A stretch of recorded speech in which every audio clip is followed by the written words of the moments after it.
Sleep is one of the more competitive niches out there, and with good reason. There's an absolute ton of money to be made, with many sites doing an amazing job, especially with their affiliate content.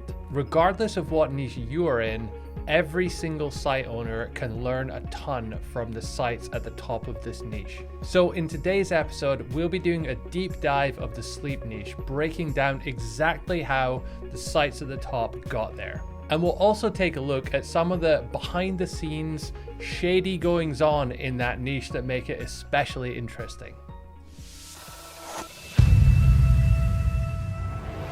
Hey everyone, welcome to the Atari Hacker Podcast. In this week's episode, we are going to be talking about the sleep industry. And we have done that for the VPN industry in the past. And what I find interesting in this kind of podcast is we are able to dive deep in the niche, but even if you're not working in that niche, we're able to uncover strategies, tactics that people are using in some of the most competitive affiliate niches that you can then import into your industry and have a competitive advantage. So we're doing all that work for you.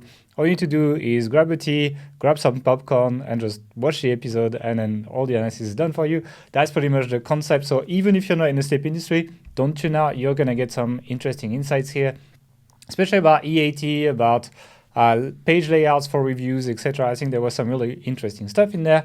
But before we get started, obviously, Mark, how's it going?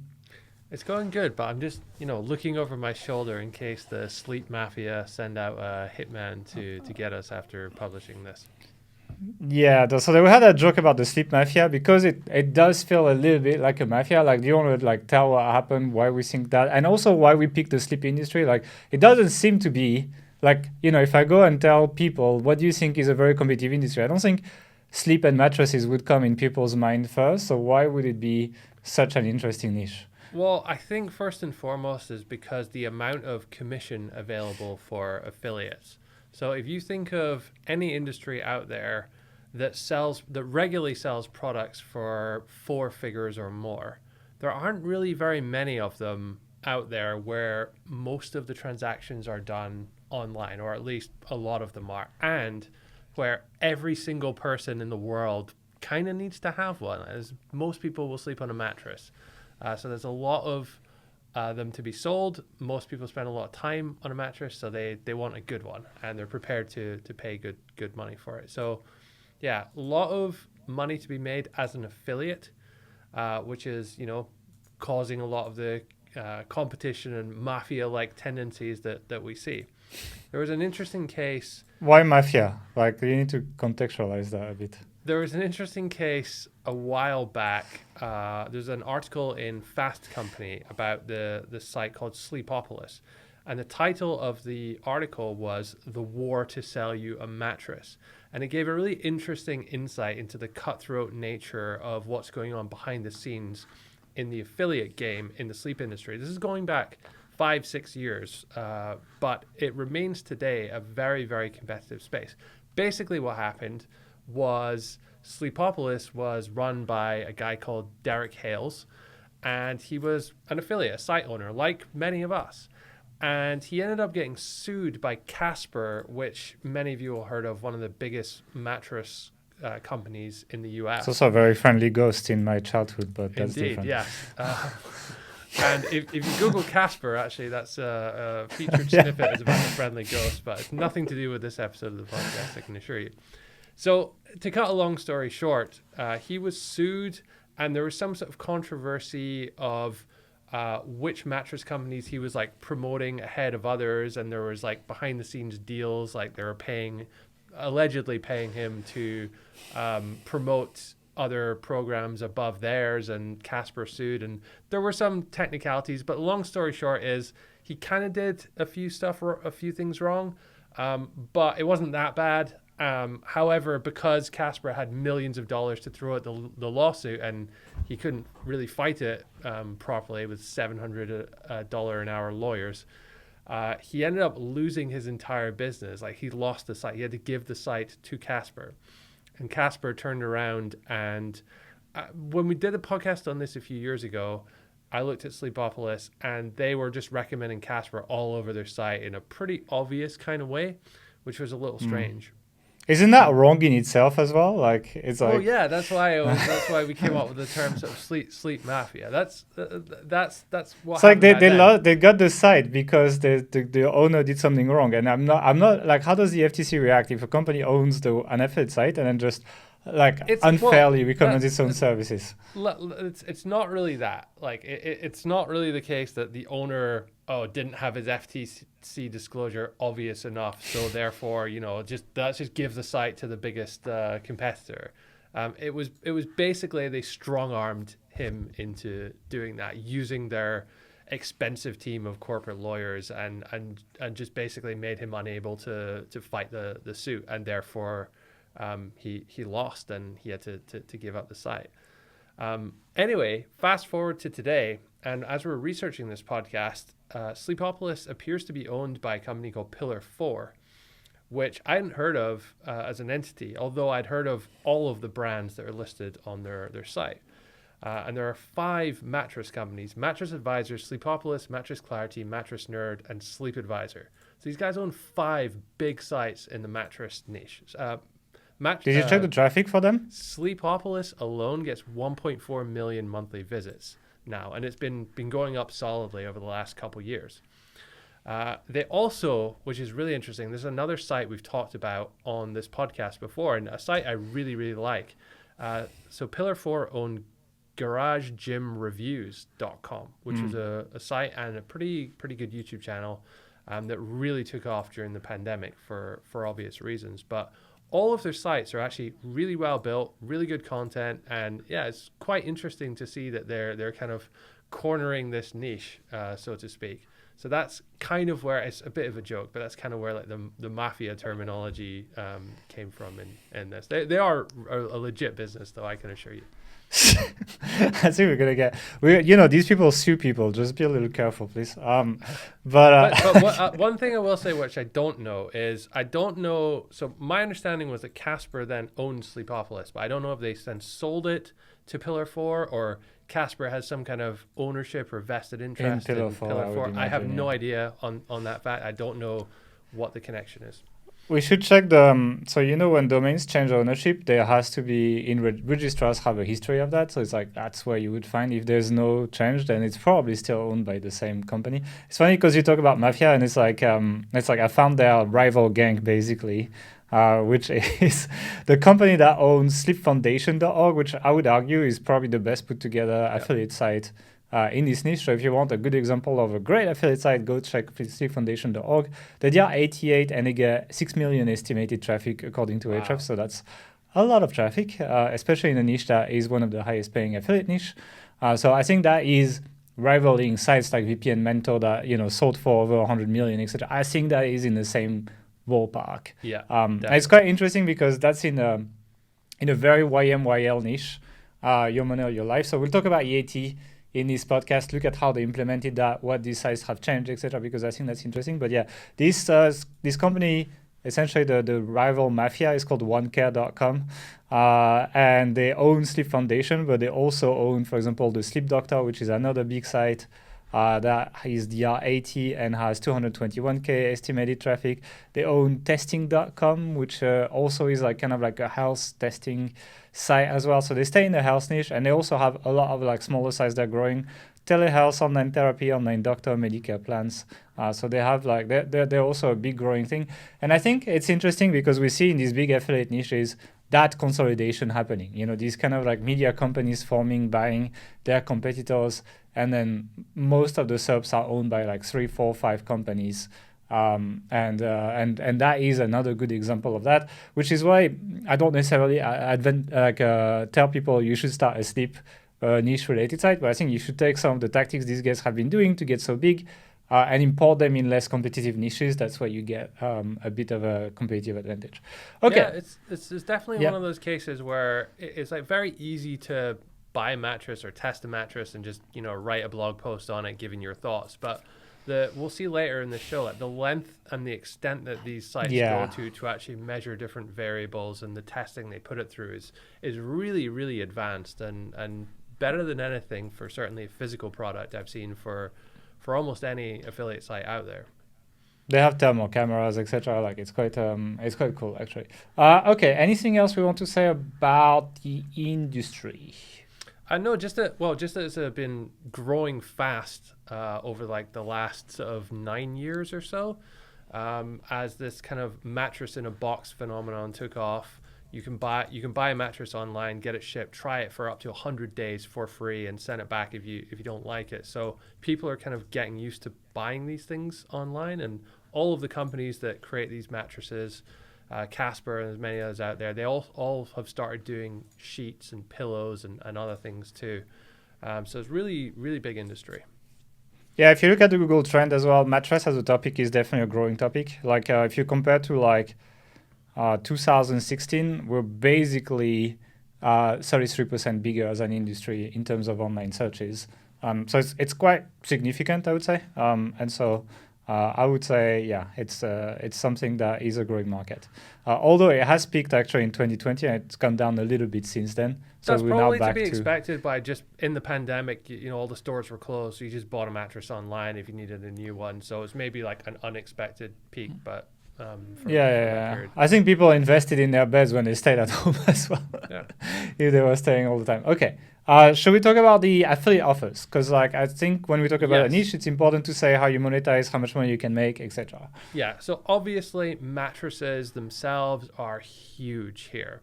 Now they only pay somewhere in the region of 5 to 10, sometimes 12% starting commission. Though I would not be surprised at all if that number went much, much higher with all the behind-the-scenes deals that are undoubtedly going on in this space. And now that's not a huge amount, especially if you compare it to something like VPN, which, if you remember in our podcast, we talked about them paying over 100% commission for the first month of the VPN. But that was like a $10, $15 product. These products are usually starting sort of $500 plus, going into several thousands of dollars. And it's somewhat rare to see such expensive products sold at such a scale entirely online. And I think this represents a really good opportunity for affiliates, and this is why we're seeing such big competition in this space. Yeah, I would not be surprised if an affiliate made $200-$300 for like a $1,200 mattress. So. Yeah, and they're sort of using all the online marketing, the website sales tricks with funnels and all sorts of stuff to bundle things together. So it's not only the mattress, right? You buy the pillows and the sheets and the mattress topper and all the other stuff that go along with it. I recently partook in this. So I bought a pillow from one of these sort of online sleep companies. Really good. Really big fan of the pillow. It's by a company in the UK called Eve Sleep. And I looked at a bunch of reviews on Reddit and various places and found this was the one that kind of matched what I was looking for. Interesting. You looked for the reviews on Reddit, though, not on Google. Yeah, because I mean, why is that? You can't really trust what these people are saying and their reviews all the time. Okay. So anyway, I bought it. As I was buying it, it was £59 here in the UK. And there was an upsell page where they upsold me a pillow protector for an extra £15. So they're knocking on like 20-25% extra revenue from that, which I thought was really interesting and honestly a good investment. Did you buy it? I did, yeah. Mm-hmm. But this whole like extra like pillow sheets thing gets a bit crazy. I've seen examples, and I get a bit judgy on this stuff, but there was a CBD infused pillow which supposedly helps you sleep better. Now, I'm no expert on that, but that sounds a bit off to me. But it just gives you an idea of kind of what else is out there. Now, someone smoking their pillow somewhere, just. Those are physical products. We also have courses and info products based on getting better sleep. Either for yourself they sell that? Or pardon? They sell that in the funnel? No. That's a different company. I'm talking about a different set of products here. Okay.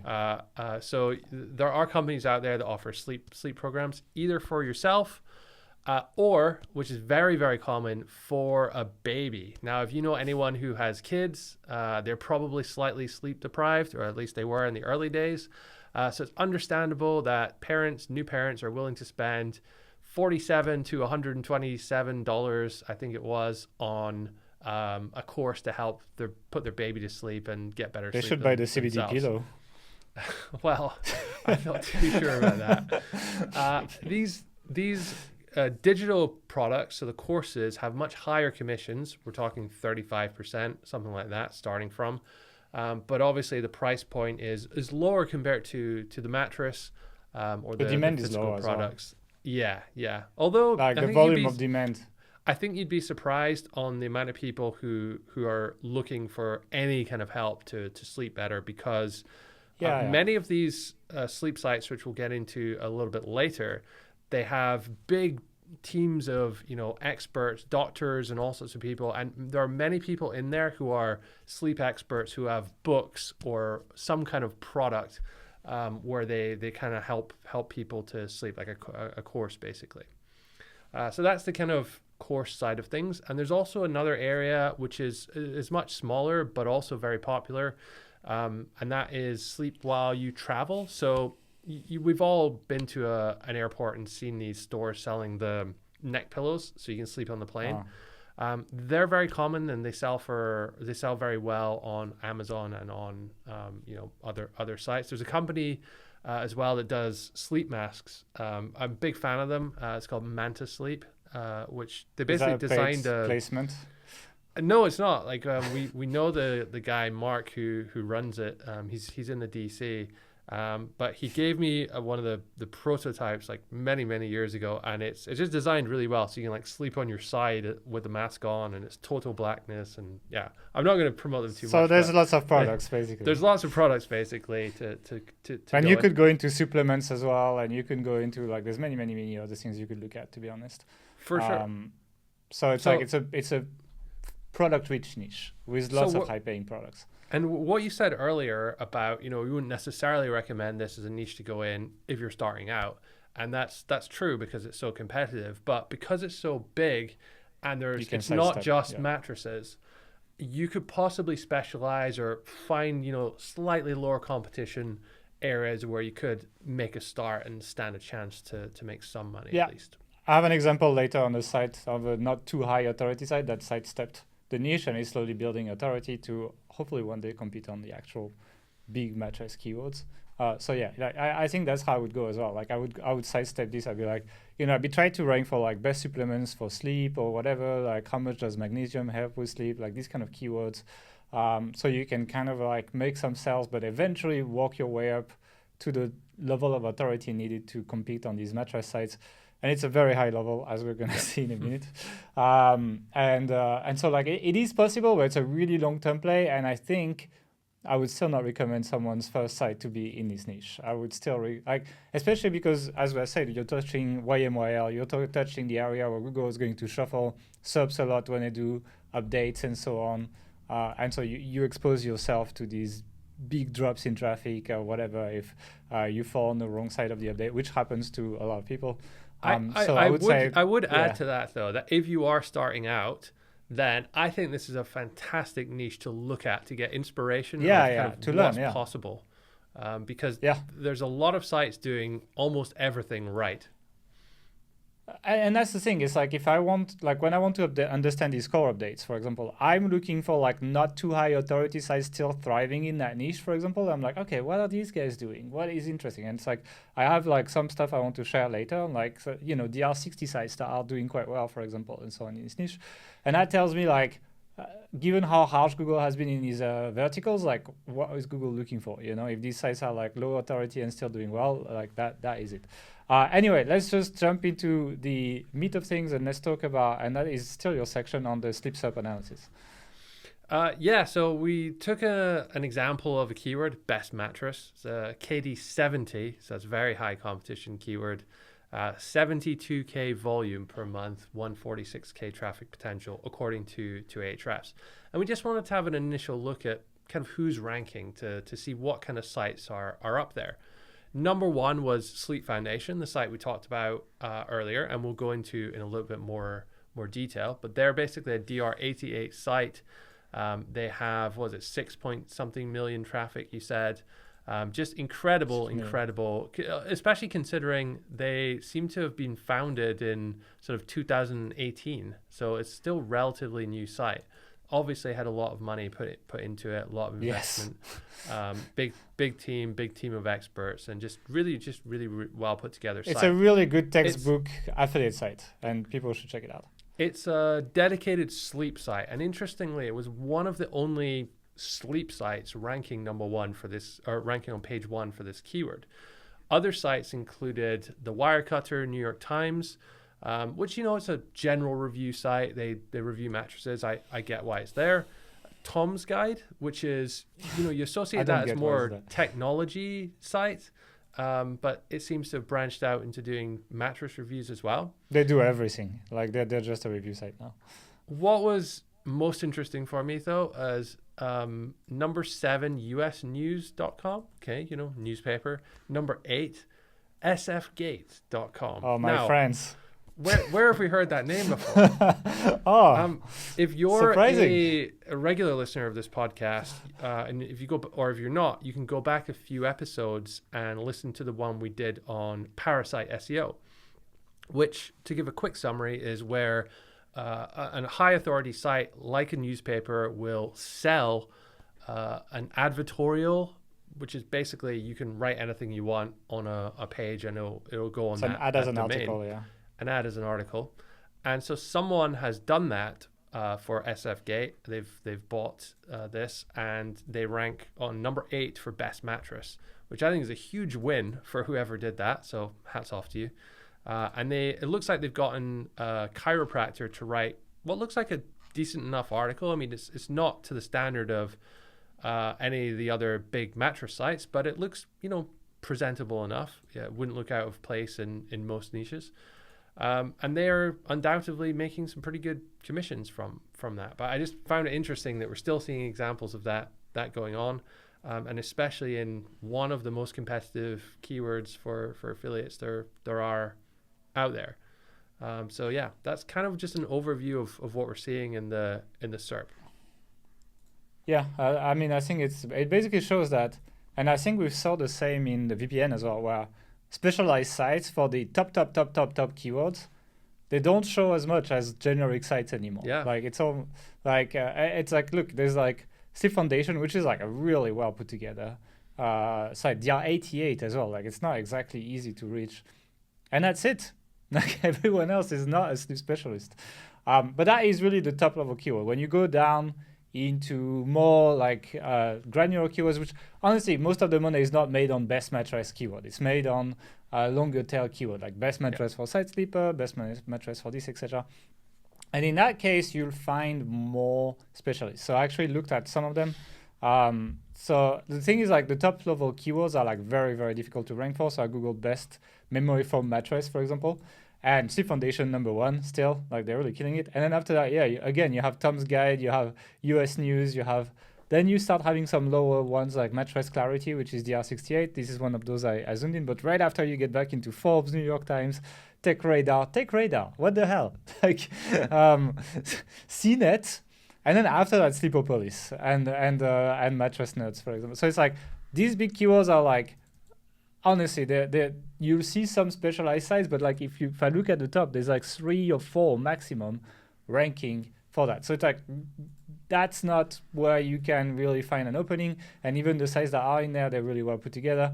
But then I was trying to go more long term. I was like, okay, if I actually was building one of these sites, can I find keywords that I can rank for? And I found best mattress for side sleepers with hip pain.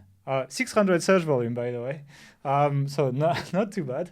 Sleepopolis is still on top. Sleep Foundation is still here, but like it's their hip pain pages that are ranking #1. So it's like not side sleeper with hip pain. They don't actually address the search intent. So I think you might have a chance. And then after that, you scroll down and there's like a DR61 ranking. Also with their hip pain keyword, there's some DR67s, etc. So not exactly brand new websites. But sites with level of authorities that are reachable for people listening to this podcast. And that's what I was looking for. Even 75 is reachable. So that worked quite well. Same, I found best guest room mattress, which is an interesting one. And #1 is DR68, for example. And they only have like 33 linking root domains. So it's not insane. It's and there's the DR30 on the first page with a DR2 with a 2 linking row domain. Sorry, so that's interesting. And like it's a very interesting keyword because best guess through mattress is like, okay, how do I get a mattress so people won't judge me and sleep good enough, but don't spend too much money? You know, the buying consideration is a little different than like a mattress that you would buy for yourself. And so like I found it interesting, and there are keywords that you could start ranking for, and these DR30 sites, they're getting 200-300 traffic according to Ahrefs, and I think they could make some okay sales. If you find like 50 keywords like that, you might have the beginning of an okay affiliate site where you can actually make some money, right? So that gives you an idea of like the landscape of the keywords. You're gonna need to go very long tail if you want to do well. So while I was doing these keywords, I found a site that I think was kind of representative of what people would be able to build if they were going after that niche, and that was myslumberyard.com, DR67 with 357K traffic. So very good overall. Like I think it's a good example of a site that has not too high authority but has done well with SEO. So I wanted to look at what they're doing. So I went into the top pages in Ahrefs. What I found is that most of the top pages that are said to drive lots of traffic to the site are info content, right? It's keywords like how to get blood out of a mattress, 24,000, or how to sleep 8 hours in 4 hours. Apparently that's a keyword. And 9.8 thousand, etc. So like most of these were info keyword. What was interesting, if you open the pages, is you will see that they have a massive quiz widget above the content that basically invites you to answer 9 questions to find your best mattress. So as you click through, you click like, like how heavy are you? Do you have back pain, etc.? Do you prefer foam or do you prefer latex, things like that? And then they try to capture your email, but you don't have to do that. And when it actually does that, you actually end up getting a massive table of like 5 recommendations. 1, 2, 3, 4, 5. Yeah, 5 recommendations with coupons that try to sell you something. So they try to monetize the info content quite well. And it's an interesting thing. It's like, these low DR sites that are doing well, there's not that many in this niche. And so like, it was interesting to see how much info content they're putting in on their site, and like they're really covering their topic and answering lots of questions related to the niche basically. But after that, their monetization, they're kind of like dodging around the big guys, right? They're doing VS, so they have 304 VS pages on the site that drives a total of 23K traffic according to Ahrefs, it doesn't sound like a lot, but VS pages are good for conversions. And they are managing to rank number 1 for a lot of them because these big sites don't necessarily make all the combinations of VS, I guess. They have, they still do roundup reviews, and the thing is like Ahrefs I felt was a bit off. Today is the day where the Google is rolling out the product review update, so I'm not sure like how out of sync Ahrefs was, but like a lot of keywords, they were giving me 100K traffic for like roundup reviews, but to be honest, when I was checking some of them, I didn't see them. So I was checking like best mattress for back pain. Like Ahrefs was like, oh yeah, they have the feature snippet. I didn't see them on page 1. So my guess is it's a bit lower than that, and Ahrefs was a bit off on that. But they seem to do okay on roundups, but on the small ones, on the kind of like long tail ones that I told you about. And then they do also like single reviews, and single reviews tend to be a little bit less difficult as well on that. So that's pretty much the business model here. They build lots of info content. They kind of cover like how to clean, how to sleep better, what temperature you should sleep in, like things like that. And then they go for these tiny monetizable keywords, and they have this massive monetization widget above the info content. And that's how a site that is reachable for most people manages to make pretty good money, I would guess. I can't tell exactly how much they're making because it's really hard to tell how much they make from the info content widget. But I would say it's a successful site, and that's a site that I would be looking at. So that's pretty much what I looked at in terms of like keywords and how you would be able to go around it. Lots of info keyword, and then easier long tail variations of stuff.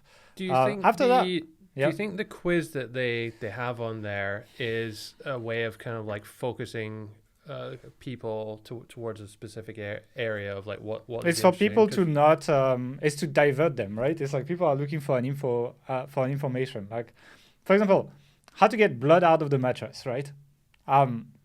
The answer might be, well, it's kind of hard. It's like, I don't know, I didn't check. But like, you might not be able to maybe I'll tell you next time. But like, yeah, it's not it's not necessarily easy to do. And so like you can divert people to like buying a new mattress, for example. And so like these widgets are here for that. And so like I think they just try to distract you the same way ads are here to distract you to click on them. So yeah, that's I think they must be selling them. And the thing as well is like people do this quiz and they're like, oh, okay, that mattress looks cool.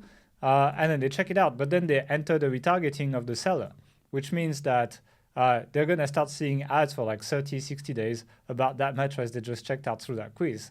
And then, you know, some people buy from that. I mean, we run retargeting for what we do, etc. We know exactly how this works. People buy. So I think that's kind of what they're doing here. And I think the volume of info content they have is a mix of like gaining topical authority and actually having some level of conversions through these kind of widgets. And overall just getting links. So, and I wanted to talk about links next, actually. The thing is, like, I was looking for like a really difficult keyword. And so I Googled best memory foam mattress, and the number 4 was a website called Mattress Clarity that is DR68 as well. So again, like, you know, high DR, but reachable DR. For like people who work on the site for a few years, they can get there. And so I was surprised to see that for a site of that low authority, they only have 55 do follow linking root domains. It's not that much comparing to VPNs, for example. Like the VPN pages had hundreds of linking root domains. It was a lot more, right? And so I looked at like the kinds of links that they have. So they have links from mattress companies, for example. So puffy.com links to that page. They have a link from a random car review company that I found called thedrive.com. And literally, if you check, I mean, we put the URL, I don't care. And it puts position, like it just says like, let me just read the sentence. The Giulia, which is the car that is reviewed, does it in all big-hearted analog position that defies the trends towards soulless robocars. That's the sentence. Position links to a mattress review. So that ranks you for apparently one of the highest, best monetized keyword in the affiliate world. They have link farm links as well. Like, you know how we did, if you have listened to our link farm link example, like I found a DR55 site called topdreamer.com that, you know, has all these categories on top, you know, kind of thing, and can link to everything. I found more link farm links, like I found a DR64, for example, from a site called altcharles.net. And I've found some dead e-commerce site links as well that from a site called christinemcgee.com. So overall, I was not that impressed with the links, to be honest, especially given how profitable that kind of keyword is. It's not amazing. But then I started looking at the internal links, and that's where there's like better work done. So like they have homepage links. They have links from the other roundups from widgets that they put on the side. They have they took all their high linked blog posts. So I took an example of one that is, do cooling gel memory foam mattresses really keep you cool? So that's like one of the articles that they have. And if you check the conclusion in the final thoughts, they have a perfect encode links directly back to that roundup review. And that blog post has 36 referring domains. So, and they have done that a lot, right? There's a total of 32 internal links like that. So it's pretty well done. And I think that it shows that if you have like high relevancy through that kind of info content and good internal linking, even for the most competitive keywords, you can actually do quite okay without fantastic links to your monetized page. In this case, there was, a few good links. Like, I mean, this car review site was a great site.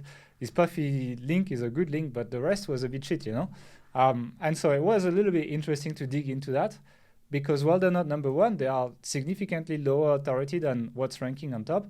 And link volume didn't seem as important as to page, at least, as the overall work the website was doing through internal linking, I think. And I think that's kind of like my takeaway from this. Anything you want to say about this, about the link building stuff? No, nothing to add. Okay. Let's talk about the page layouts as well, because I think, as I said many times, I think the site Sleep Foundation is probably one of the best put together affiliate site out there. It's very minimalist when you open. I actually took the example of the best mattress for back pain page that they have. So if you want to check it out, go ahead. And then it's super well done. Like, I'm not going to talk about the EAT stuff on top because you're kind of doing this next, Mark. I'm just going to talk about what elements they have. So first of all, what is interesting is they don't have a comparison table. Instead, they just have a list that says, best overall, best value, best lumbar support, best side sleeper, etc., and just the name of the mattress with an affiliate link to it on top. So if people just want the best products, they can click on them, and that's it. And actually, it takes you directly to the product. It doesn't scroll you down on the page, which is a debate that a lot of people have with these things. But it was quite interesting to see such a big site not having a comparison table.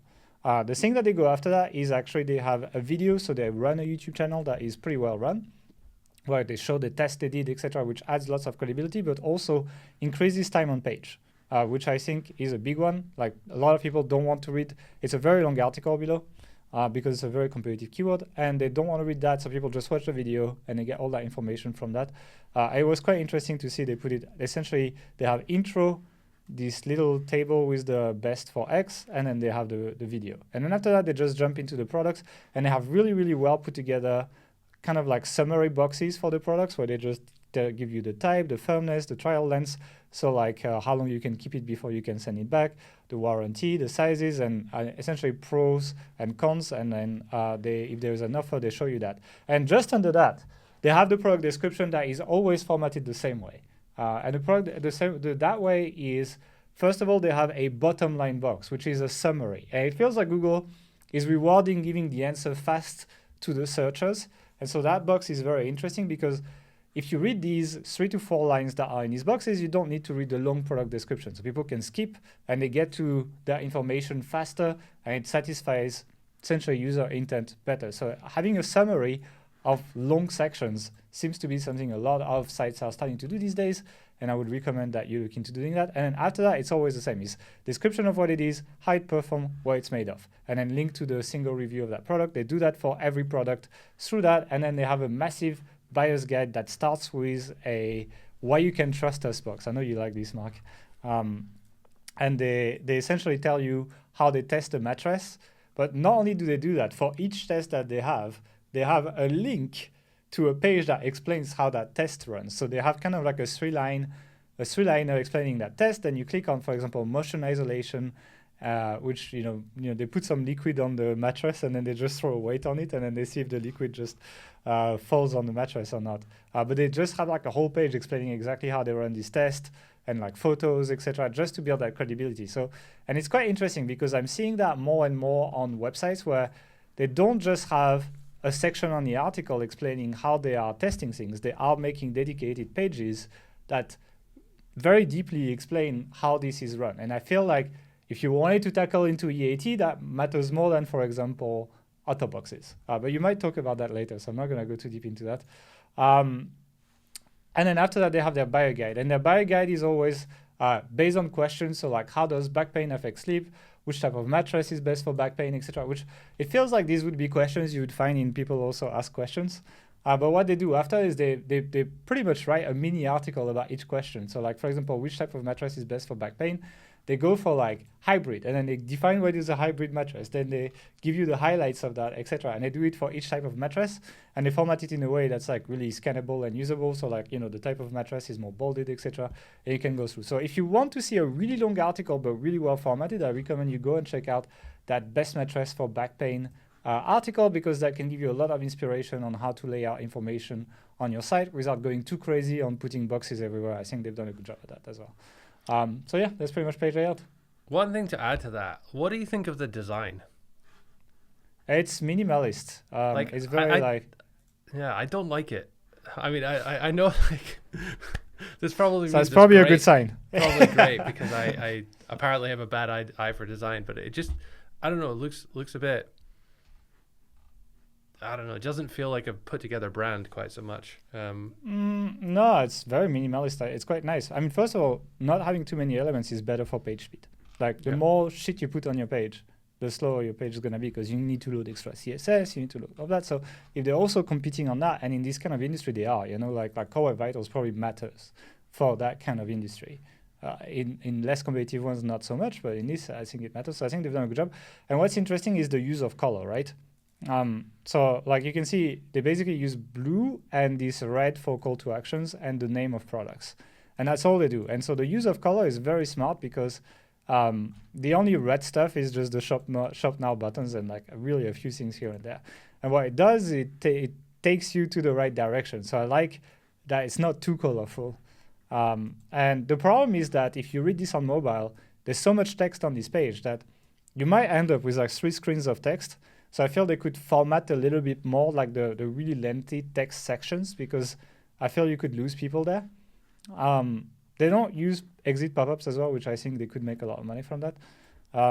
But I think with a little bit more refinement, it would be quite good. I just think like they have sections where the text is still very bland, and they need to watch out for that on small screens. But just other than that, I don't hate it. Just looking at their affiliate links as well. So obviously they have the box at the top with the recommendations, but in each kind of mini product review, the only affiliate link is that red Shop Now button. So the title. Yeah, and there's an argument for like, they believe that there shouldn't be too many affiliate links. I can tell, like it's one of these sites where they're like, if we put too many affiliate links, we might get hit. And that's interesting because they're doing really well, right? Yeah. And so like, that's a debate that's been talked about a lot in the community. Like, should we put lots of affiliate links or not? We've personally not seen too much, but it could change. It's like from our experience, it wasn't too bad. But like, these guys are also an example of people who don't put too much because they're definitely careful of how many they put on the page. So that's probably one point for team. Don't put too many affiliate links here. And so yeah, it's they are conscious of all these things, and their design choices are trying to reflect that. Like, how do we get great core web vitals? How do we make sure we don't look too promotional? How do we do this, etc.? And I think they do a good job. I would probably make their buttons a little bit bigger still. I think these shop no buttons are a little bit small. And I, as I said, some areas are a bit boring and bland. Other than that, I think it's pretty good. Yeah. Okay. So should we talk about EAT now then? Yeah. Okay. So the way I see it is there's kind of two types of EAT. There's EAT to show that you're doing EAT, and then there's EAT to actually make your content and site and information better. And these guys are definitely in the latter camp, as is evidenced by their methodology and all the rating system. And I'm a big fan of it. So to go back to the article you showed there, the best mattress for back pain, right at the top, we see something you see a lot on a lot of sites these days, written by Keith Kushner, sleep product expert.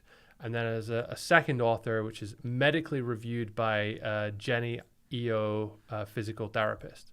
Okay, makes sense. You want a physical therapist to check out the back pain review and provide some sort of credibility there. They've also got the methodology, and there's a learn more, which leads to another page, which is explore our full methodology. And that's just super interesting because they've got a product testing team, and this isn't their entire team. This is just the people who test the products, right? And there's 9 people in that. And then there's photos of their laboratory with all sorts of beds being tested and scientific looking experiments and dummies on the beds. And, this is really like next level stuff. But when you see that, I would be, and I'm very skeptical about trusting affiliate sites, but I feel like I would probably trust this company because they just do such a good job of it. They've got. Well, how much do you think this is true? Or like they went for a photo shoot for one day and then just put this on the page, Yeah, I mean it's possible. What I like about, for example, RTing, right? RTing is like they show it for every product. Yeah. Like they can't. It's much more difficult to cheat. This approach feels like you could literally rent like you could bring a bunch of shit into a warehouse for a day and take a lot of photos, and then essentially write that page, and you'd still be full bullshit when you make a new article. Whereas, I think this is good, I think sites like RTing do it better still. They do, and that's probably the most extreme version of doing this that I've seen on RTings. We talked about that I think last week or 2 weeks ago on the podcast. But if you go into the individual review for any of the beds, then you do see them, with the heat gun and someone lying on the bed on there. That's not like the full test that it's showing. It just has like a 4 stars, okay, temperature control, and then a photo of them doing it. So it inspires trust on that page, but you don't know really to how much extent they've done this analysis for each one. So yeah, maybe you're right to be a little skeptical there. But it's interesting the factors that they consider. They look at motion isolation, how good the bed is to have sex on, temperature, pressure relief. How do they test that? Off gassing. Wow, I want the details here. Like that's for EAT, It's something to do with weight and movement and how easy it is to move around on the bed. The temperature thing, obviously they got that temperature gun, and that's brilliant. I really like that. Sleeping position, sleeper weight, edge support, ease of movement. So if I had to rate the how far they went with this, it's an 8.5 and 9 out of 10. I think they're doing a really good job of it. RTings does better, but maybe that's because technology. It's easier as well. It's easier to do things for a mouse or a keyboard than it is for a bed, which can be, let's be honest, very, very subjective. Like, I'm just thinking this is a difficult problem to solve, like saying which mattress is best, because for you, for me, for someone who's a side sleeper, a back sleeper, a front sleeper, tall, short, hot, cold sleeper, like it's so different. And trying to quantify that and present that in any kind of meaningful and accurate way is very difficult. And this is what I mean earlier by it's easy to sit on a bed and write a blog review or, do some research on what other people have written, write a review of a mattress. But to actually have a data-backed approach like they've done here, that's a difficult thing to do at the scale and quality that they've done. And that's why they need to have such a big team to do it. So to add to the AAT stuff, though, they have on their About page their team, but also a list of experts who they employ. And I counted there's 35 different sleep experts on there. And they range from medical researchers at prestigious universities looking into sleep behavior to sleep coaches who have written books and help CEOs and executives to get better sleep, to many, many medical doctors, physical therapists, evidence-based, legit sleep people, none of the sort of woo-woo stuff in there. And just looking at that page, it's like, wow, how can you compete with that if they have this group of people advising them? However, it doesn't say how they advise them. Exactly, what the hell do they do? What they do. Now, on some pages, they have, like the one I showed you earlier, they have medically reviewed by so-and-so, and that may be one of the people on there. Yeah. But it doesn't say exactly how they reviewed it or exactly what they did. They're light on detail there, to say the least. So I don't know, maybe all of these people came in, reviewed 1 or 2 articles, and then they paid them to for the rights to have them on. I feel like doctors are like Pokemon cards right now. People are trying to collect them all to put them on their About page, and it's like. I see that on a lot of sites, right? Like lots of big sites are just starting to do that. They're just putting like as many doctors as they can on the list so that they can like do this EAT stuff, etc. And it might for Google, like it might work, right? But it's hard to tell in which capacity and how much is actually contributed by these people to the content. It just feels like a reaction to an update, and frankly, that might be the right thing to do if you want to get some organic traffic. But if I was Google, I would not be satisfied with that. I was at Mastermind, and I have heard of people in the finance space who actually have review board of experts who will look at all the data provided by the researchers or the reviewers, and then kind of make a final decision based on that, plus other factors, plus their own make it a factor to impact on that, on the but like the problem is like a lot of these people, they probably have very successful clinics. They have like studies. That's It's what, like they're not doing that's this. what I was This is thinking. not Do you think for a second you could get 35 of the world's most prestigious sleep exactly. experts and doctors across multiple continents in the same room or even the same Zoom call Just checking to an review article. or to talk about an article on mattress A versus mattress B, you know? And that's the Probably problem. not. Like, it's really a big problem because it just feels like now this is a Pokemon card game. You just collect them all on your about page, and then that's gonna get your EAT up. And yeah, it might be enough. But like, if I was a search engineer at Google and I saw that, I'd already be working on like how do I address this, because obviously that's something that can be gamed again. And not only that, but like, why do if I was a gray black hat person, which I'm not going to do, but like what's stopping me from going into like random hospitals about pages and putting the photos and bios of random doctors on my site? Well, I mean, I think you'd eventually get found out, or someone would report it to them. They'd get back to them, and they'd sue you. Sure, for but using like I know, but like you don't understand. Like some random guy in Russia, like what is the risk for him? Absolutely Sure, nothing, you sure. know. And it's like it's not like they're gonna go get him. Like they just like worst case, he just changes the doctor for another one. And Or but like what I'm saying is like it's so gameable, and it's like I don't think that's the solution to it. I think like having the website of the practitioner linking back to the site that where he's listed would add so much more credibility, because then this you can't fake. But like just adding some random photos and doctors, like I'm still not convinced that that should be a factor. It doesn't mean it's not, but I don't think in the long run it will be. That's just my opinion. one other interesting thing, if you're maybe a smaller site and you get a few of these people on board to be your experts, is there's nothing stopping your competitors from, undoubtedly you're linking to their LinkedIn profiles or whatever, from Just contacting them as hiring well and saying, hey, can you come and do the same for me? So you have to be a little bit careful on kind of how you structure the agreements and how you work with them directly, so you don't end up just building the review board that a competitor is going to come and steal. Yeah, I think. But like one thing I wanted to highlight in this discussion is like these guys are obviously doing all that, and if you check the top of their roundup reviews as well, like there's like medically reviewed by this doctor, etc.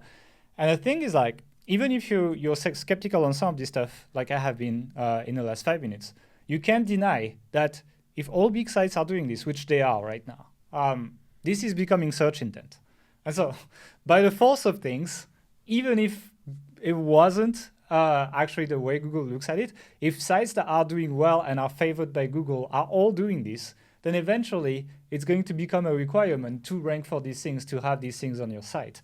And so while, again, I've expressed some doubts on how this actually works, the fact that pages that have this rank high a lot in your industry is undoubtedly going to make this something you're going to have on your page, whether that's something Google looks at or not, because that is just a commonality point with pages that Google deems as great pages. And so I think the PR campaign has worked well for Google here. And we're seeing this in more and more industries. And it's like, I think it's important to highlight that, because lots of people like me would ask questions about this, but we also have to understand that when the industry takes a turn, you're not here to like fight it ideologically. You're here to rank pages and make money. And if you want to do that, you've got to follow the industry to some extent. And I think on that EAT stuff, regardless of your vision of how Google would compute that, if a lot of pages in your industry are starting to look like that, you're going to have to also start adopting these things and adjust your websites. So I wanted to highlight that because of how critical I've been to EAT. And regardless of whether Google counts that, it's going to start mattering, I believe, actually. If I wanted to do a sleep site, I would want to do some of this. But I also think that collecting the Pokemon cards on your about page is probably not going to be a long-term way of dealing with this.